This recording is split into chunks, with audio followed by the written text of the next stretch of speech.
Ngayon, wala na tayong problema sa food.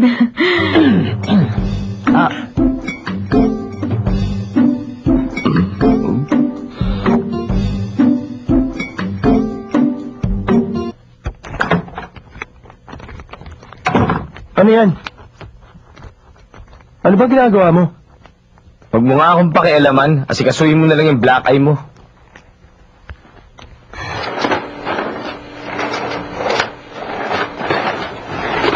Nako, Inday. Po?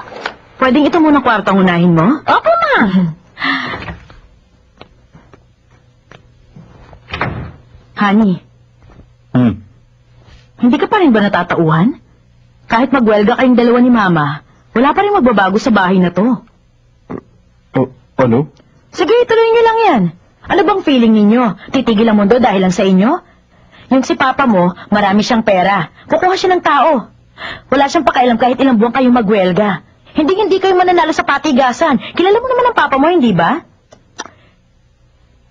Ikaw naman, parang hindi ka nanonood ng news. Hindi ba marami ng kumpanyang nagsasara dahil dyan sa welga? Sara?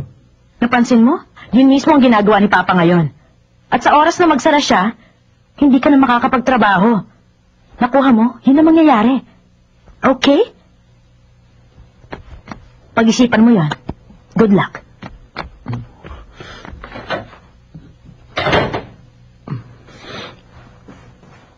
Mama. Mama! Ma! Bakit? Bakit bigla ka nag-buy and sell nito? Ang konti lang nakinita natin. Kasi akala ko po tataas pa, hindi na pala. Hey, pinamamanage ko ba sa yung pera ko para malugi lang tayo, ha? Sorry po. Paghusaya mo naman kasi. Ay, nako. Opo. Patingin.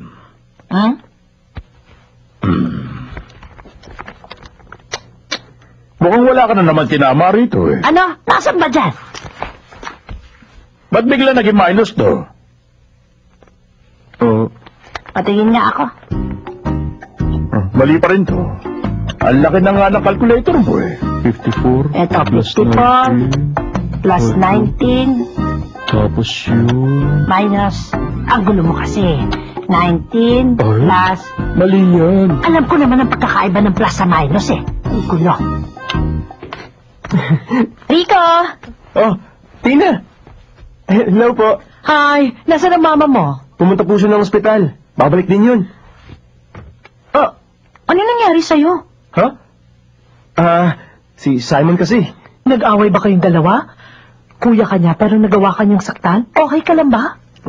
Medyo masakit po. Bakit kanya sinaktan? Ano bang problema ni Simon? Hoy! Anong problema mo? Ano? Simon, tatapatin na kita. Hindi maganda yung ginawa mo sa kuya mo, ha? Ha? Tingnan mo nga siya, merong black eye. Tita Sylvia, mas nasaktan po ako sa kanya. Kung gusto nyo, tingnan nyo tong likod ko. Ano? Ano? O ano, nakita nyo na? Sige, titigan nyo mabuti tong sugat ko. Huh?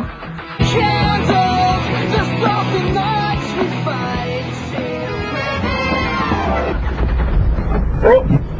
Anton! Saan ka pupunta? Ha? Tinatanong kita kung saan ka pupunta. Oh, mabiyahe ka ba? Kagagaling mo lang sa Sokcho tapos aalis ka na naman. Hindi ka pa ba napapagod? O sige ah. Teka! Hoy, Anton, sandali lang! Hoy, talaga to si Anton? Bakit kaya kung kailan siya tumanda, tsaka naman siya naging matipid sa pagsasalita? Hindi kaya pagdating ng 40, matuluyan na siya maging pipi?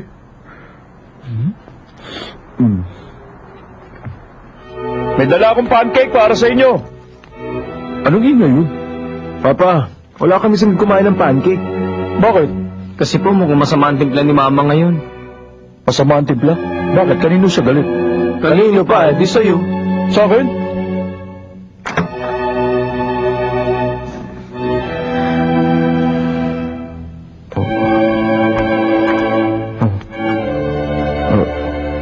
Honey? May problema ka ba? Ha?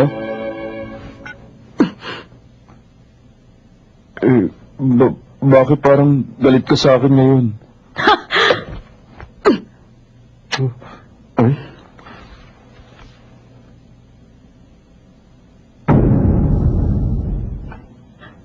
O sige, ipaliwanag mo sa akin ang mga yan.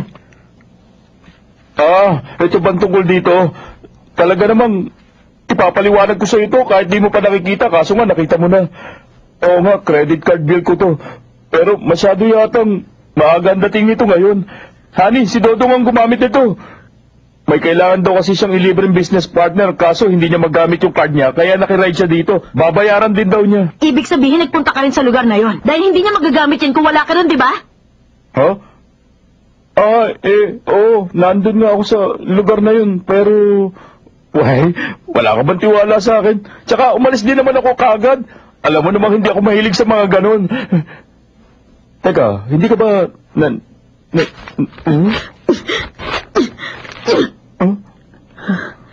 Hindi kita mapapatawad. Teka! Honey! Honey! Teka! Honey! Hinday mo naman ako! Honey!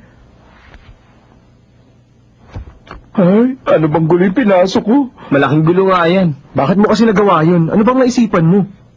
Mga anak, halika kayo dito. Mag-uusap tayo. Ha? Tayo? Bakit naman? Usapan mag-aama to. Halina kayo! Myra, aalis na ako Nakaluto na ako, kumain ka na lang.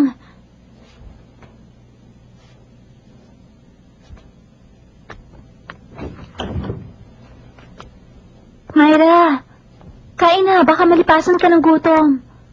Mamaya na lang. Hindi ka na naman kakain? Nagpapakamatay ka ba? Hindi, kakain ako mamaya. Pwede ba bumangon ka na dyan? Huwag mo gawin sa sarili mo yan. Pasensya na kung pinag-aalala kita. Hindi ko alam kung dapat ko bang sabihin sa ito, pero... Kung para sa'yo, mas matagal ko nang kilala si Anton.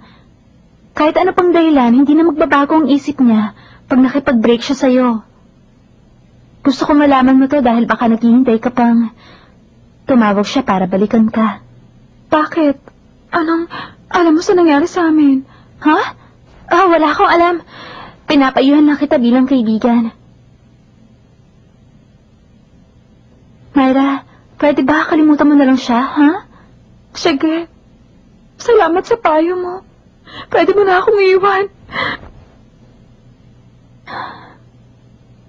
Surprise event? Oo, surprise event nga. Yun lang ang paraan para masuyo ko mama niyo, para mapatawad niya rin ako. Kaya nga mga anak, tulungan niyo ako dito, ha? Ano? Ano pong balak niyo? Makinig kayo, ganito gagawin natin.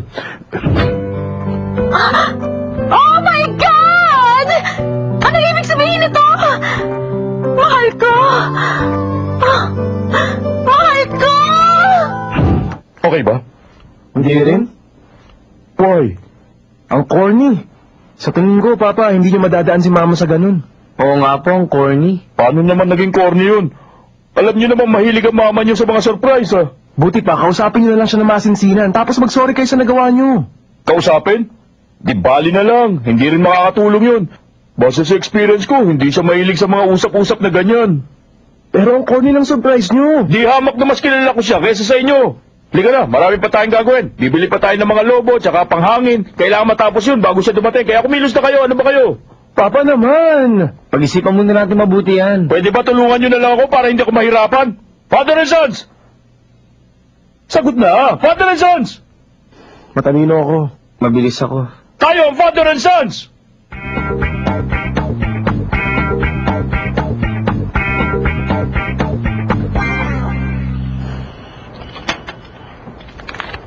Bakit pa ayaw pumasok nito?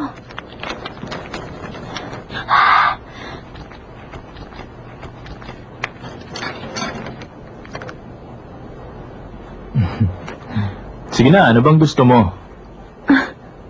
Di bali na lang, no? Alam ko ang gusto mo, Cindy.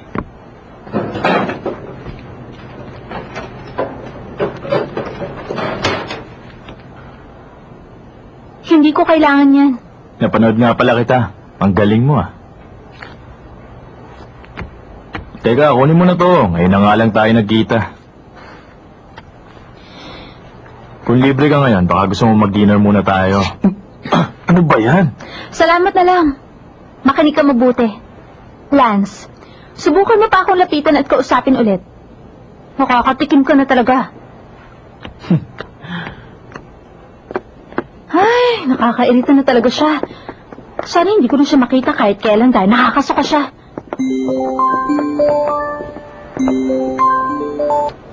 Hello? Oo, dun nga ako nakatira. Ikaw ang Gordon? Oo. Yung kaibigan ko? Si Myra Sue?